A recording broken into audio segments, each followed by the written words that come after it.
Wholeness, beautiful beings. Welcome to my space, my place, my portal, my channel. Rashida Silvertree here. Let's just get into it. So today's topic is about reflections, and silence says everything that needs to be said. Um, so I was inspired to just really, excuse the noise. There's some neighbors out there. Um, so I like to be transparent, but I don't like to overshare.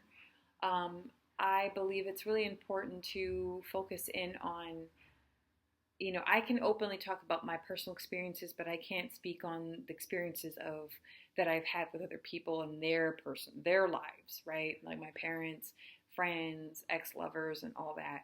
I just That's their story to share, and I have my own story to share. And what's so cool about social media is that you can share your own story. There are multiple sides to multiple stories. I'm not here to, you know, blame, shame, guilt trip, or anything like that. But I really wanted to get um, into something here. I'm all about self-reflection. That's part of healing for me. When I go through something very personal or a personal transformation that I need a lot of space and a lot of time to process that negative experience, right? And some people deal with it differently. Some people will drink themselves to death or eat themselves to death, or they will, completely cut off all social interaction, or they will, punish themselves, or they'll punish other people. They'll take out their hurt from previous traumas or past issues, and they'll project it onto a new person. And we've all done this to a certain degree. But when I'm hurt or hurting or healing, or I'm just in the middle of a major transformational space in my life, I tend to really stay to myself. I like to stay to myself. I like to be quiet and, and contemplate and reflect and just process on my own. Unless I'm speaking to someone who's a licensed therapist, the older I get, I don't like to bog down my friends or family with my own stuff, right? I try very hard not to do that. Trauma dumping, if you will. But as of late, and I mentioned this before, I was part of a partnership for a while, like, oh my God, over a year ago. And it didn't work out. And I'm one where I don't really stay friends with ex-partners or or lovers or ex-boyfriends. For me, when it's done, it's done. I just don't see the purpose in revisiting old flames or revisiting broken connections with people. I'm a firm believer in cycles and seasons, and everything happens for a reason. Everything has a place. Every story has a middle, or a beginning, a middle, and end. And I deal with endings very, very well, and beginnings very, very well. So, I just, because I'm used to it, I'm used to starting new jobs, new careers, taking new paths, traveling, meeting new people, leaving old people behind, saying hello to new people, saying goodbye to old. It's always deeply embedded in my nature to have this life, death, life, rebirth. Like, rebirthing is just constantly showing up in my life in multitude of different ways. But for those of you that can relate to this, that have, survived any form of abuse, okay, meaning maltreatment of any kind, whether it's mental, psychological, spiritual, emotional, or physical, sexual, anything that falls in that spectrum of mistreatment, those of you, you'll understand this. Sometimes people feel the need to confront the other. Like, you need to tell them how wrong they are, put them in their place, justify your actions and or justify how the things that were said, and you need to just projectile vomit. You hurt me this way, you hurt me that way, or can't we just talk it out? Let me tell you everything you did wrong. Let me tell you everything I did right. Like, I don't need that. Closure to me is very different. I don't need closure in the sense that I need to have a final meeting or meet up with people when friendships end, when relationships end. There's no need for that. I allow silence. I am an alchemist. I am a woman who is into energy manipulation and into sovereignty and self mastery. Silence is a form of medicine for me. I don't think I've talked about silent fasting very much, so that's when you go on your own silent retreat where you unhook the Wi-Fi, you turn off your cell phone, you you close all the screens, you kind of box yourself up in your home or in some residential space, and you just sit in silence. I usually do it for 7 days. And on the 8th day, I break my silence. I, turn on the internet and everything kind of slowly comes back up. But those 7 holy days for me are mystical, magical, and deeply, deeply insightful. So that's one way I use silence. Another way that I use silence is when a connection with another person is done. I am one that I grew up in an environment where confrontation was something that I feared. I didn't want to cause trouble. I didn't want to stir or rock the boat. I didn't want to. I grew up in the household where you didn't challenge authority. You didn't challenge the mother of the household or the father of the household. Everything was very authoritative, right?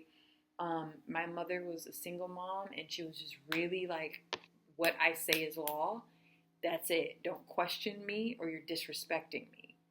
I couldn't challenge her.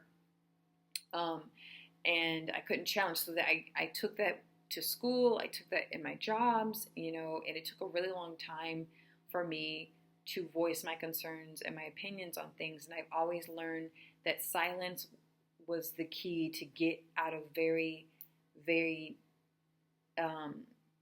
picky situations. Now, when I would find my back up against the wall and I'm in the middle of an argument with someone or a disagreement, I started standing my ground. I didn't just hand over the baton. I didn't just say, yeah, okay, you're right. I started stating what my feelings, why I felt the way that I felt, why I disagreed with their point. And it took many, many, many, many years to get to that point. I really, like, fighting or getting in an argument with my parent when I was much, much younger was really scary. Like, crying all the time. I still, right now, with one of my parents, it still gets me riled up and I get really angry, but it's less like emotional. Like, I don't have an emotional breakdown because he's not understanding me, right? Or she's not understanding me. It's getting better, but I'm actively working on that to just stop responding or stop reacting and learn how to respond with silence. So, but with romantic partnerships and stuff like that, when I'm not really related to the person and the connection is done, whether they're a friend or ex-boyfriend, there's nothing, especially if it's an abusive connection, there's nothing left to be said. Everything that needed to be said was said. Everything that needed to be heard was heard. Everything that needed to be felt was felt. Everything that was done was done. That's how I deal with it. And I'm at peace with it. Every day, every week, every month, every year that goes by, I'm at peace with it. I don't hold on to I woulda, shoulda, coulda. I don't regret the things that I've said or that I've done. I don't regret the things that, choices that I've made. It doesn't do anything for me. It definitely doesn't do anything for the other person. It's just all I can do is hope for the best for them and pray for them and send them good energy. But I made this video just as a reminder to you all that are struggling, like, well, I don't want to reconnect with this person, but maybe I should break my code of silence right now. No, don't do it. Don't. Silence is a boundary that should be respected. Okay? Make sure that you enforce that. You have, as a sovereign, autonomous human being, you have that right to enforce silence. That is a boundary. Silence is very, very powerful. It really is. People can take your silence as you don't care. Like, it really alleviates a lot of pressure off of you compared to, oh, I have to have this conversation with this person that the majority, 85% of our experience together was negative. Oh no, how do I deal with this? Right? You don't need to deal with it. Let them deal with it. Silence triggers people. It triggers their own bullshit that they haven't dealt with, their own delusion, their own ignorance, or their own lack of taking accountability and responsibility for the things that they said, that they've done. Silence on my end is me taking accountability for all the things I said, I done, how I treated myself, and how I treated the other person. It has nothing to do with the other person. It becomes less and less and less about the other and more and more about you when you allow silence to be the teacher. This is the power of self-reflection, self-awareness, becoming just aware of the you in you, the I, the ego, the hurt inner child, the strong-willed, confident, courageous being in you. This isn't easy. A lot of people want to just talk through everything, and I've learned, because I can be a talker too, right? But I've learned that just because you don't have to prove, the most wise people don't go out of their way to prove that they're right to the wrong people. They just don't. They don't have to prove anything. Really, there's nothing to prove to anyone.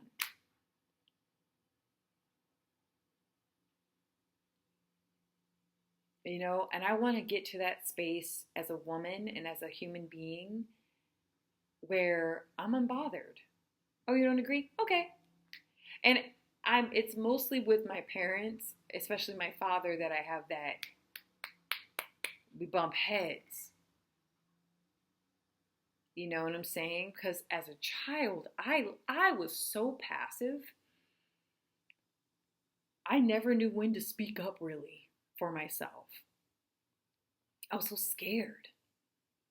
And I've had to learn how to manipulate the energy of silence to heal myself, to get the things that I needed, the things I needed to let go, the things I needed to forgive, to appreciate the things that I have in my space. Silence is one of my superpowers. And it triggers weak-minded people. It triggers people that can't take accountability. They don't want to reflect. Okay, she's silent. Why? It forces them to sit in their own silence. It forces them to reflect, or they can choose to be delusional. They can choose to avoid accountability, responsibility. And yeah, people have pulled the silence thing on me too. Acquaintances or friends who call themselves friends of mine, all of a sudden they just drop off. I don't hear from them. I'm one that I don't go out of my way to force connections with people. Maybe that's a flaw. I'm not sure. I'm better at connecting with complete strangers. Like when I worked at the hospital, strangers would tell me some of their deepest points of views and opinions about stuff. And I would sit there and listen to them. And if I felt it was the right, I would share some of mine. And it was just, I never see them again. Ever. You know? And I feel more comfortable with complete strangers or people that I'll see in like colleagues and coworkers than I do with the people that I would actually call friend. You know? So back on the silence thing here. Because you can misuse silence. You can give someone the silent treatment, right? Stonewalling someone to punish someone. They may take it that way. You're punishing me. You're just punishing me. You're not going to talk to me. No. The thing is, your energy is not a right, it's a privilege. Me being in your life or being in someone's life and them being in mine, it's a privilege. You should feel privileged to have me in your life. I should feel privileged to have you in my life. It is not a right. You don't have a right. I don't like what, and that's the Delulu. The Delulu is not the Salulu, especially if they keep reaching out habitually and you're like, don't break. There's a lesson in the silence for them. They can take it however they want to take it. They can be, victimized, oh, I'm a victim. They're punishing me. They're doing this to me. I don't understand. I never treated them horribly. We should just be able to talk through everything. No, everything has been what it needed to be, and now it is no more. Don't feel pressured by this, my dear ones. People will put pressure on you. And they don't even care. That's the thing. They don't have the care enough to reflect on their own being about the connection that they had with you. They don't.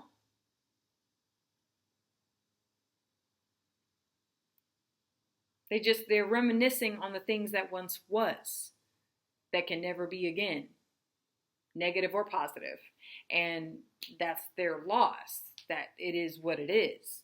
But just know, my dear ones out there, that if you're actively healing and processing from a very toxic, abusive, just a subtraction to your life kind of connection, just know that it's going to get better and it's going to become less about them and more about you.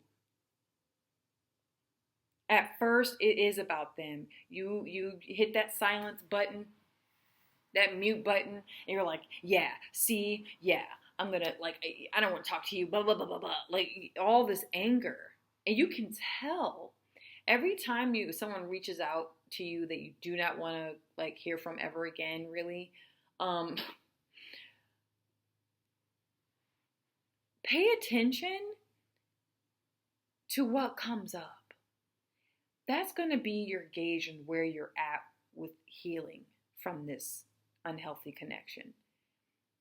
If someone sends you a text message or leaves a voicemail or an email and you're just like, oh, I'm so angry at you, pay attention to that. That's you. That's not them. That's something in you that needs time to heal. And the longer you go with doing the work and the healing work, the easier it's going to become to see where you stand. And less in that rage or sadness or frustration, anxiety that you felt, it's going to feel more neutralized. You enter into the space of neutrality. Just, oh, well, I wish them the best. They're still stuck where they're stuck at, obviously. And pay attention also to how they reach out and what they say. It's still, they're stuck in a whole other timeline. You're in a completely new one. It's not just for ex-lovers, ex-boyfriends, or ex-girlfriends, or ex-best friends. This is for relatives, for people, friendships. I mean, it's for everybody. Or a child you're no longer talking to anymore, and they were just toxic for your growth and for your evolution, and they keep, they'll come. And that's the thing, how sincere and how genuine it is to, like, if it sounds repetitive and it doesn't sound like they've done the work at all, and they'll fake it too, like, you'll know. But don't break that silence. Silence is the best medicine for you, not for them. You have no control how they're going to take it. Look at what you're doing to me. Look at how you're treating me. The pain body is activated. And then your pain body could be activated too by how you respond to that, how you react to that. You know? So that's all I wanted to share with that. It's something that I feel comfortable enough now to talk about. Like, no, when I close the door disappears. There is no door anymore. That portal is closed. There's no door handle, there's no door frame, there's no door, there's no lock, nothing. When I close the door just disappears. It's gone now.